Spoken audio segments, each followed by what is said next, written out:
Finally Gayatri की जीत आज के एपिसोड में दिखाई दी गई।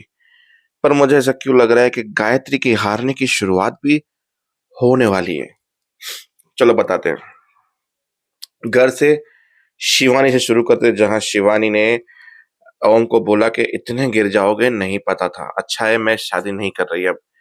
तुमने मेरे घर पे इंक्वायरी भेजी थी, मेरी काम वाली से इंक्वायरी निकाली थी कि मेरा कैरेक्टर कैसा है। नहीं, मैं मतलब एक लड़की हूँ, बिजनेस संभालती हूँ, तो कोई बिजनेस डील करने के लिए, कोई डील क्रैक करने के लिए कोई मेहमान तो घर में अनचाहा कभी आया है या नहीं आया। मतलब प्रेगनेंसी कभी हुई है या नहीं हुई है, इतनी गंदी सोच तुम रखते हो। मेरा कैरेक्टर एसोसिएशन तुम करोगे, ये वो, इतना गिर जाओगे नहीं पता था। अच्छा है मुझे शादी से पहले ये पता चल गया कि तुम्हारी सोच इतनी नीचे है कि मैं गिर सकती हूँ कोई भी डील क्रैक करने के लिए। मेरा अफेयर है कि नहीं है, तुमने जानकारी निकाली मेरे लिए।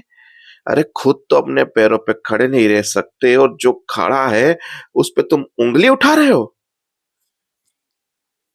फिर बोला कि क्या कह रही है बच्ची, आई है क्या तूने इसके घर पे कुछ इंक्वायरी निकालने के लिए भेजा था? बाबूजी ने कहा। ओ, चुप था मैं। मुझे सफाई का मौका दीजिए बाबूजी, मैं कुछ चुप। यस या नो बोलो। हाँ।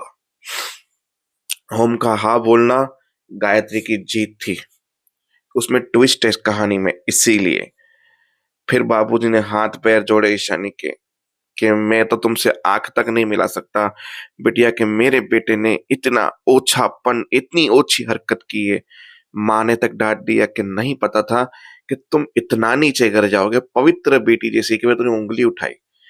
शिवानी तो वहां से चली गई शादी तोड़ के रोते हुए। भाई ने तक, जगदीश ने भी डांट दिया, सब लोगों ने ओम को डांट दिया कि गायत्री ने बोला देख लीजिए, मैं तो कह ही रही थी ओम की हकीकत के बारे में, आपको आप ही नहीं मानते थे, आज देख लिया। शर्म के मारे परिवार की इज्जत पे कालिद पोत दिया इसने। फिर उसके दोस्त बोले मेरी बात सुनो, बोला अब भी कुछ भी नहीं। ओम कंट्रोल में हुआ। उसके बाद उसके दोस्तों ने बोला कि दूध का दूध पानी का पानी करते हैं, पहले बात सुनो।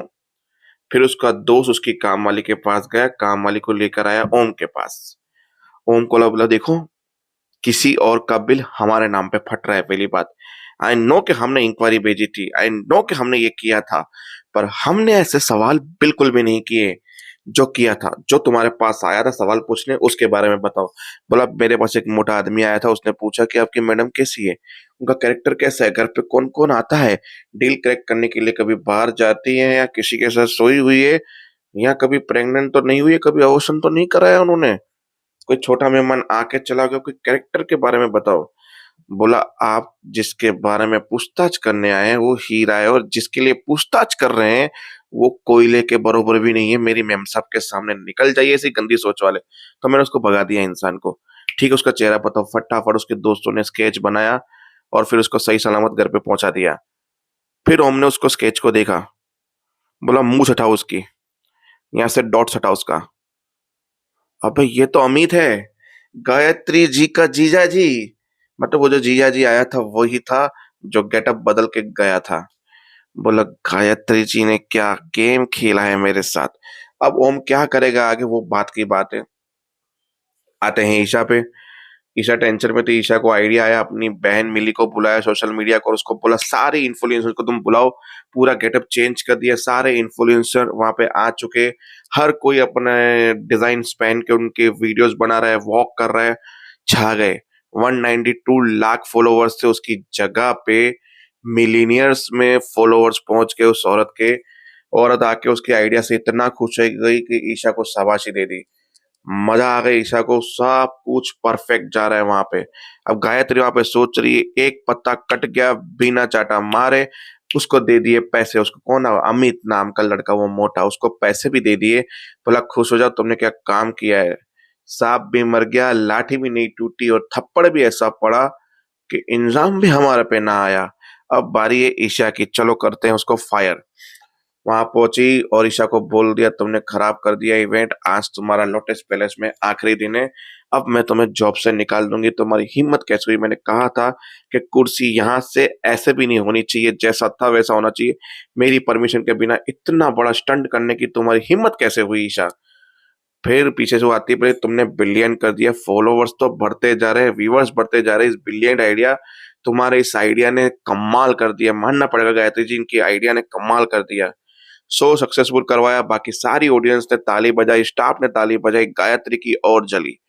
एंडिंग में गायत्री ने बोला, वैसे तारीफ के तो तुम काबिल थी, ये लो लेटर, ये तारीफ दोबारा सुनने के लिए तुम यहाँ नहीं रहोगी। अगर तुम्हारा ये तुक्का वाला आइडिया आज काम नहीं करता, तो तुम सोच सकती हो तुम्हारी इस बेवकूफी की वजह से कि होटल पे कितना नुकसान होता। इसलिए ऐसे स्टंट करने की परमिशन तुम्हारे पास नहीं थी और तुमने मैनेजमेंट से बात भी नहीं की और सीनियर से तक बात नहीं की। ईशा क्लियरिफिकेशन करे, मैंने फोन किया था, पर गायत्री को उसको निकालना था, इसके लिए लेटर थमा दिया हाथ में कि आज तुम्हारा इस लोटस पैलेस में आखिरी दिन है, कल से तुम इस लोटस पैलेस में नहीं आ सकती। You are fire Isha Sharma Mishra, जो भी है, निकलो अब यहाँ से। तो ईशा अब कैसे अपने आप को प्रूव करेगी, या एमडी उसे बचाएगा, या कुछ और रीजन होगा? और रही ओम की बात, ओम कैसे प्रूव करेगा? दोनों की जिंदगी जंड गायत्री ने बना के रखी है। साले दोनों मिल जाओ और इसकी जिंदगी ऐसी जंड बनाओ कि जिंदगी भर ये याद रखे कि इसने क्या किया है। जय हिंद।